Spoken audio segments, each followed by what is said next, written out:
Welcome to Y2K Samayal. இன்னைக்கு நம்ம பார்க்க போற ரெசிபி பொட்டுக்கடலை ஸ்வீட். ஒரு கப் பொட்டுக்கடலை இருந்தாலே போதும் இந்த ஸ்வீட்டை ரொம்ப ஈஸியா செஞ்சிரலாம்.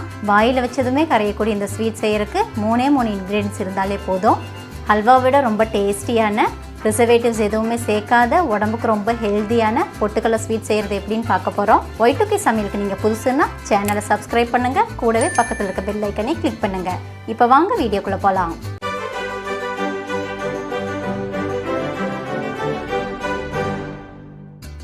ஒரு பேனில் ஒரு கப் அளவுக்கு பொட்டுக்கடலை எடுத்துக்கோங்க. இந்த பொட்டுக்கடலையை உடச்ச கடலைன்னு கூட சொல்லுவாங்க. அடுப்பை ஹை ஃப்ளேமில் வச்சுட்டு எண்ணெய் எதுவும் சேர்க்காம இந்த கடலையை ஒரு 5 நிமிஷம் போல் வறுத்தாலே போதும். பொட்டுக்கடலையை வறுத்து நம்ம ஸ்வீட் செஞ்சோன்னா அந்த ஸ்வீட்டோட வாசனை சூப்பராக இருக்கும். அதனால தான் நம்ம பொட்டுக்கடலையை வறுக்கிறோம். 5 நிமிஷம் வறுத்தாலே போதும். அதை எடுத்து தனியாக வச்சிடலாம். அடுத்தது ஒரு சாஸ் பேனில் 1.5 கப் அளவுக்கு கரும்பு சர்க்கரை சேர்த்துக்கலாம். அது கூடவே 1.5 கப் அளவுக்கு தண்ணி சேர்த்து சர்க்கரை நல்லா கரையிற வரைக்கும் இதை நம்ம மிக்ஸ் பண்ணிட்டா போதும். சர்க்கரை தண்ணியில் கரைஞ்சி போகிற அளவுக்கு நம்ம அதை சூடு பண்ணிட்டாலே போதும். பாகுப்பதம் இருக்கணுன்ற அவசியம் இல்லை. கரும்பு சர்க்கரைக்கு பதிலாக வெல்லம் இருந்தாலும் சரி, நீங்கள் அதை யூஸ் பண்ணிக்கலாம். வெல்லம் சேர்க்குறதா இருந்தால் 1.25 கப் அளவுக்கு சேர்த்துக்கிட்டாலே போதும்.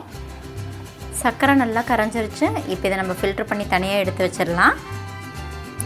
கரும்பு சர்க்கரையில் எப்போவுமே டஸ்ட்டு அதிகமாக இருக்கும். நீங்கள் ஸ்வீட்டுக்கு ஏதாச்சும் கரும்பு சர்க்கரை யூஸ் பண்ணுறதா இருந்தால் இந்த மாதிரி ஃபில்ட்ரு பண்ணிவிட்டு அதை யூஸ் பண்ணிக்கோங்க.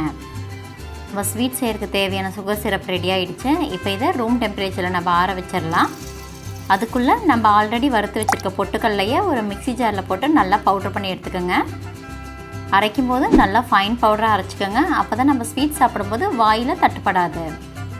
ஒரு பேனில் 1/4 கப் அளவுக்கு நெய் ஆட் பண்ணிக்கோங்க. நெய் கொஞ்சம் சூடானதும் அதில் நம்ம பவுட்ரு பண்ணி வச்சுருக்க பொட்டுக்கடலை சேர்த்து நல்லா மிக்ஸ் பண்ணிக்கோங்க. உங்களுக்கு தேவைப்பட்டால் நீங்கள் நெய் ஆட் பண்ணிக்கோங்க. அப்படி நெய் வேண்டான்னா நம்ம நார்மலாக சமையலுக்கு யூஸ் பண்ணுற நெய்யை 1/4 கப் அளவுக்கு இதில் ஆட் பண்ணிக்கலாம். நெய்யோடு சேர்த்து பொட்டுக்கடலை பவுட்ரு நல்லா வதக்கினதுக்கப்புறம் நம்ம ரெடி பண்ணி வச்சுருக்க சர்க்கரை தண்ணியை அதில் கொஞ்சம் கொஞ்சமாக ஆட் பண்ணி அதை குக் பண்ண ஆரம்பிச்சிடலாம். நம்ம ஆட் பண்ண நெய் பொட்டுக்கடலை பவுடரோடு சேர்த்து நல்லா உறிஞ்சதுக்கப்புறம் நம்ம ரெடி பண்ணி வச்சுருக்க சர்க்கரை தண்ணி அதில் ஆட் பண்ணி மிக்ஸ் பண்ண ஆரம்பிச்சிருங்க. நீங்கள் சர்க்கரை தண்ணியை ஆட் பண்ணி குக் பண்ணும்போது அடுப்பை லோ ஃப்ளேமில் வச்சு குக் பண்ணுங்கள். ஏன்னா சர்க்கரை கருகி போகிறதுக்கு சான்சஸ் இருக்குது. ஸோ லோ ஃப்ளேம்லேயே வச்சு குக் பண்ணுங்கள். நம்ம கிட்டே இருக்கிற சர்க்கரை தண்ணியை 3 பேட்சாக பிரித்து ஆட் பண்ணிக்கிங்க.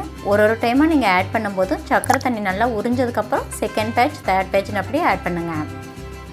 இப்போ நான் செகண்ட் பேட்ச் தண்ணியை ஆட் பண்ணி குக் பண்ணிகிட்ருக்கிறேன். இது கொஞ்சம் கெட்டியாக அல்வா ஸ்டேஜில் வரும்போது அது கூட உங்களுக்கு தேவையான நட்ஸை ஆட் பண்ணிக்கோங்க. நான் 1 டேபிள் ஸ்பூன் அளவுக்கு வெள்ளரி விதையை ஆட் பண்ணியிருக்கிறேன். அது கூடவே 1 டீஸ்பூன் அளவுக்கு ஏலக்காய் பொடியும் சேர்த்து நல்லா மிக்ஸ் பண்ணிக்கோங்க. செகண்ட் பேட்ச் சர்க்கரை தண்ணியை ஆட் பண்ணி நான் குக் பண்ணிகிட்ருக்கிறேன். அதுவும் நல்லா திக்காகி அல்வா ஸ்டேஜில் வந்துடுச்சு. இந்த ஸ்டேஜில் ஃபைனல் பேட்ச் தண்ணியை இது கூட ஆட் பண்ணிடலாம்.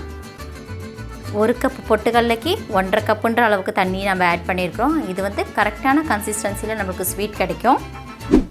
ஃபைனலாக இது கூட உங்களுக்கு தேவைப்பட்டுச்சுன்னா 1 டீஸ்பூன் அளவுக்கு நெய்யை ஆட் பண்ணி நல்லா மிக்ஸ் பண்ணிக்கோங்க. நம்ம ரெடி பண்ணி வச்சுருக்க சக்கரை தண்ணி எல்லாத்தையும் ஆட் பண்ணி நம்ம குக் பண்ணிட்டோம். இது நல்லா திரண்டு ஒரு அல்வா கன்சிஸ்டன்சியில் வந்துருச்சு. இந்த ஸ்டேஜில் நம்ம அடுப்பில் இருந்து இறக்கிடலாம். இதை ரூம் டெம்பரேச்சரில் ஒரு 10 நிமிஷம் போல் ஆற வச்சிடலாம்.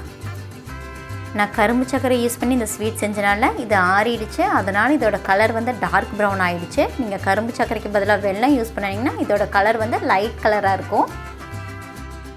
1 கப்பு பொட்டுக்கடலை வச்சு வாயில் வச்ச உடனே கரையிற ரொம்பவே டேஸ்டியான, அதே மாதிரி உடம்புக்கு ரொம்பவே ஹெல்தியான சூப்பரான ஸ்வீட் ரெடி ஆகிடுச்சு. வீட்டில் செஞ்ச ஸ்வீட்னா யாருமே நம்ப மாட்டாங்க. அந்த அளவுக்கு இதோட டேஸ்ட் ரொம்ப டிஃப்ரெண்ட்டாக இருக்கும். 10 நிமிஷத்தில் ரொம்ப ஈஸியாக செய்யக்கூடிய இந்த ஸ்வீட் ரெசிபியை நீங்களும் ட்ரை பண்ணி பாருங்கள். என்ன ஃப்ரெண்ட்ஸ், ரொம்ப ஹெல்தியான பொட்டுக்கடலை ஸ்வீட் செய்கிறது எப்படின்னு பார்த்தீங்களா? இந்த ரெசிபி உங்களுக்கு பிடிச்சிருந்துச்சுன்னா லைக், ஷேர், கமெண்ட் பண்ணுங்கள். Y2K சமையலுக்கு நீங்கள் புதுசுன்னா சேனலை சப்ஸ்கிரைப் பண்ணுங்கள். கூடவே பக்கத்தில் இருக்க பெல் ஐக்கனை கிளிக் பண்ணுங்கள். மறுபடியும் இன்னொரு ரெசிபியில் பார்க்கலாம். அது வரைக்கும் பாய்.